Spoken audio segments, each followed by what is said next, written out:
Hi అండి, అందరికీ నమస్కారం. నేనైతే ఈరోజు స్వీట్ నారింజలు కోసుకోవడానికి అయితే మా స్థలంలోకి వచ్చేసాను. రండి చూడండి.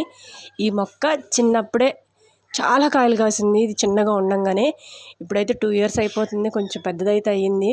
చూడండి, కాయలు అయితే చాలా బాగా కాసింది. నేను ఇప్పుడైతే కోస్తున్నాను ఈ కాయల్ని. ఎప్పుడెప్పుడు కోసి తిందామా అని చెప్పి వెయిటింగ్.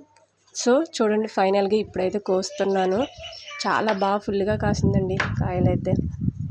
ప్లీజ్ అండి, మన ఛానల్ని చూడడమే కాదు, సబ్స్క్రైబ్ చేయండి, లైక్ చేయండి, షేర్ చేయండి, కామెంట్ చేయండి. చూసారు కదా ఎంత బాగున్నాయో కాయలు.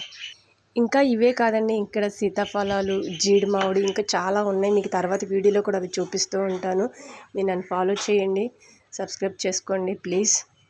అసలు మీలో ఎంతమందికి స్వీట్ నారింజ తెలుసు? అసలు మీరు కామెంట్ చేయండి. నేనైతే అసలు ఈ బుట్ట నిండా కోసేసుకుంటున్నాను కాయలు. చూడండి ఎంత గుత్తులుగా ఉన్నాయి కాయలు, చాలా బాగున్నాయండి. అసలు నాకు మొత్తం కోసుకోవాలనిపిస్తుంది. మా హస్బెండ్ అయితే చాలు సరిపెట్టేసి, ఇవన్నీ నువ్వు ఒకేసారి తినలేవు అని అన్నారు. సో చూసారు కదండి, ఇవ్వండి స్వీట్ నారింజలు అయితే. ఓకే, బాయ్ అండి.